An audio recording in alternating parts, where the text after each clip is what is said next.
ಬೇಕು ಅನ್ನುವಂಥ ರೀತಿಯಲ್ಲಿ ಕಾಂಗ್ರೆಸ್ ಕೂಡ ಈಗ ಕರ್ನಾಟಕದ ಒಂದು ಮೆಗಾ ಎಕ್ಸಿಟ್ ಪೋಲ್ ಇವಾಗ ಹೊರಬರ್ತಾ ಇರುವಂಥದ್ದು. ಕರ್ನಾಟಕದಲ್ಲಿ ಬಿಜೆಪಿ 21ರಿಂದ 24 ಸೀಟ್ಗಳಲ್ಲಿ ಗೆಲ್ಲಬಹುದು ಅನ್ನೋದನ್ನ ಹೇಳ್ತಾ ಇದೆ. ಇದು ಬಿಜೆಪಿ ಮತ್ತು ಜೆಡಿಎಸ್ನ ಮೈತ್ರಿಕೂಟ ಜೊತೆಯಾಗಿ 21ರಿಂದ 24 ಸೀಟ್ಗಳನ್ನು ಗೆಲ್ಲಬಹುದು ಅನ್ನುವಂತಹದ್ದು ಇರ್ತಾ ಇರುವಂತಹ ಮಾಹಿತಿ. ಕಾಂಗ್ರೆಸ್ 3ರಿಂದ 7 ಸೀಟ್ಗಳಿಗೆ ಮಾತ್ರ ಸೀಮಿತ ಆಗಬಹುದು ಕರ್ನಾಟಕದಲ್ಲಿ ಅಂತೇಳಿ. ಕರ್ನಾಟಕದ ವಿಚಾರಕ್ಕೆ ಬಂದಂತಹ ಸಂದರ್ಭದಲ್ಲಿ ಇಲ್ಲಿ ಬಹಳಷ್ಟು ಅಂಶಗಳು ಕೆಲಸ ಮಾಡಿರುವಂತಹ ಸಾಧ್ಯತೆ, ಅಂದ್ರೆ ಎರಡು ನಿಖರವಾದಂತಹ ಅಂಶಗಳು ಇದ್ವು. ಅಂದ್ರೆ ಒಂದು, ಮೋದಿ ವೇವ್ ಕೆಲಸ ಮಾಡಿದ್ಯಾ ಇಲ್ವಾ ಅನ್ನುವಂಥದ್ದು. ಎರಡನೇದು, ಗ್ಯಾರಂಟಿ ಎಷ್ಟು ಮಟ್ಟಿಗೆ ಕೈ ಹಿಡಿದಿದೆ ಇಲ್ಲ ಅನ್ನುವಂಥದ್ದು. ಇದು ಬಹಳ ಪ್ರಮುಖವಾಗಿದ್ದಂತಹ ಅಂಶ ಆಗಿತ್ತು. ಕರ್ನಾಟಕದ ಮಟ್ಟಿಗೆ ಬಂದಂತಹ ಸಂದರ್ಭದಲ್ಲಿ ಕರ್ನಾಟಕದಲ್ಲಿ ಇರುವಂತಹ ಒಟ್ಟು ಅಂಕಿ ಅಂಶಗಳ ಆಧಾರದ ಮೇಲೆ ಹೋದಾಗ ಕರ್ನಾಟಕದಲ್ಲಿ ಬಿಜೆಪಿ 21ರಿಂದ 24 ಸೀಟ್ಗಳನ್ನು ಗೆಲ್ಲಬಹುದು. ಹಾಗೆಯೇ 3ರಿಂದ 7 ಸ್ಥಾನಗಳನ್ನು ಕಾಂಗ್ರೆಸ್ ಗಳಿಕೆ ಮಾಡಿಕೊಳ್ಳಬಹುದು ಅನ್ನುವಂಥದ್ದಿದೆ. ಜೊತೆಗೆ NDA ಮೈತ್ರಿಕೂಟದ ವಿಚಾರಕ್ಕೆ ಬಂದಾಗ 23ರಿಂದ 26 ಸೀಟ್ಗಳನ್ನು NDA ಮೈತ್ರಿಕೂಟ ಕರ್ನಾಟಕದಲ್ಲಿ ಗಳಿಸಬಹುದು ಅನ್ನುವಂತಹ ಒಂದು ನಿರೀಕ್ಷೆಯೂ ಕೂಡ ಇರುವಂಥದ್ದು.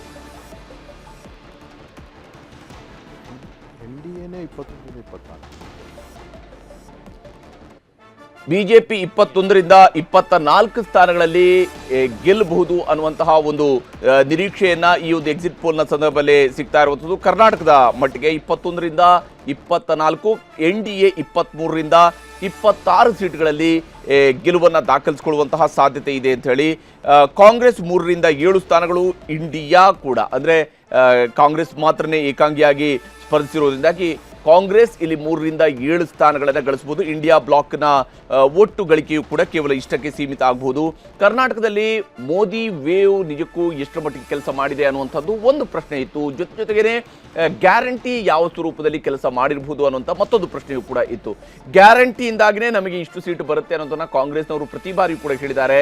ಹಾಗೆಯೇ ಮೋದಿ ಹೆಸರನ್ನ ಹೊರತಾಗಿ ಬಿಜೆಪಿ ನಾಯಕರಿಗೂ ಕೂಡ ಕರ್ನಾಟಕದಲ್ಲಿ ಬೇರೆ ಯಾವ ಇಶ್ಯೂ ಕೂಡ ಇರಲಿಲ್ಲ. ಅವರು ಕೂಡ ಮೋದಿ ನಾಯಕತ್ವ ಮತ್ತು ಮೋದಿ ನಾಮದ ಬಲವನ್ನು ಮಾತ್ರ ನಂಬಿಕೊಂಡು ಕುಳಿತಿದ್ರು. ಬಹುತೇಕ ಮೋದಿ ಹೆಸರಿನ ಮೂಲಕವಾಗಿಯೇ ಮತ್ತೊಮ್ಮೆ ಬಿಜೆಪಿಗೆ ಕರ್ನಾಟಕದಲ್ಲಿ ಒಳ್ಳೆಯ ಸ್ಥಾನಗಳು ಬರುವಂತಹ ಸಾಧ್ಯತೆ ಇದೆ ಅನ್ನುವಂಥನ ಈ ಒಂದು ಎಕ್ಸಿಟ್ ಪೋಲ್ನ ರಿಸಲ್ಟ್ನಲ್ಲಿ ಹೇಳ್ತಾ ಇರುವಂಥದ್ದು. 21ರಿಂದ 24 ಸೀಟ್ಗಳನ್ನು ಇಲ್ಲಿ ಭಾರತೀಯ ಜನತಾ ಪಕ್ಷ ಗಳಿಸಬಹುದು. 23ರಿಂದ 26 ಸೀಟ್ಗಳು ಅಂದರೆ 2 ಸೀಟ್ಗಳು ಹೆಚ್ಚುವರಿಯಾಗಿ JDSನ ಮೂಲಕವಾಗಿಯೂ ಕೂಡ ಬರಬಹುದು ಅನ್ನುವಂತಹ ನಿರೀಕ್ಷೆ ಇದೆ. ಕರ್ನಾಟಕದಲ್ಲಿ ಬಿಜೆಪಿಗೆ 21ರಿಂದ 24 ಸೀಟ್ಗಳು, NDAಗೆ 23ರಿಂದ 26 ಸೀಟ್ಗಳು ಬರಬಹುದು ಕರ್ನಾಟಕದ ವಿಚಾರದಲ್ಲಿ ಅನ್ನುವಂತಹ ಅಂಶ ಕಂಡು ಬರ್ತಾ ಇರುವಂಥದ್ದು. ಅಶೋಕ್ ಗೌಡ್ರೆ ನೋಡಿ, ಒಂದು ನಾನು ತಮಿಳ್ನಾಡು ಬಗ್ಗೆ ಕ್ವಿಕ್ಕಾಗಿ ಹೇಳ್ಬಿಡ್ತೀನಿ. ಪರ್ಸೆಂಟೇಜ್ ಆಫ್ ವೋಟ್ಸ್ ನಮ್ಮಿಂದ ತುಂಬ ಎಕ್ಸ್ಪೆಕ್ಟೇಷನ್ ಇಲ್ಲ, ನಾವು 8 ಬಂದ್ಬಿಡ್ತೀವಿ 10 ಬಂದ್ಬಿಡ್ತೀವಿ ಅಂತೇಳಿ ನಾವು ಕರೆಕ್ಟಾಗಿದೆ 1ರಿಂದ 5 ಅಂತ ನಮ್ಮ ಟಾರ್ಗೆಟ್ ಇತ್ತು.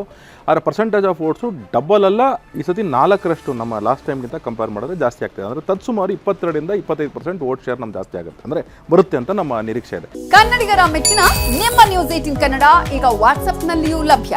ಕರ್ನಾಟಕ ಮತ್ತು ದೇಶ ವಿದೇಶದ 360 ಡಿಗ್ರಿ ಸುದ್ದಿ ವಿವರವನ್ನ ನೀವು ನಿಮ್ಮ ಕೈ ಬೆರಳುಗಳಲ್ಲಿಯೇ ಪಡೆಯೋದಿಕ್ಕೆ ಈ QR ಕೋಡ್ ಅನ್ನು ಸ್ಕ್ಯಾನ್ ಮಾಡಿ. ನಮ್ಮ ಚಾನೆಲ್ ಅನ್ನು ಫಾಲೋ ಮಾಡಿ, ನೋಟಿಫಿಕೇಶನ್ ಆನ್ ಮಾಡಿ.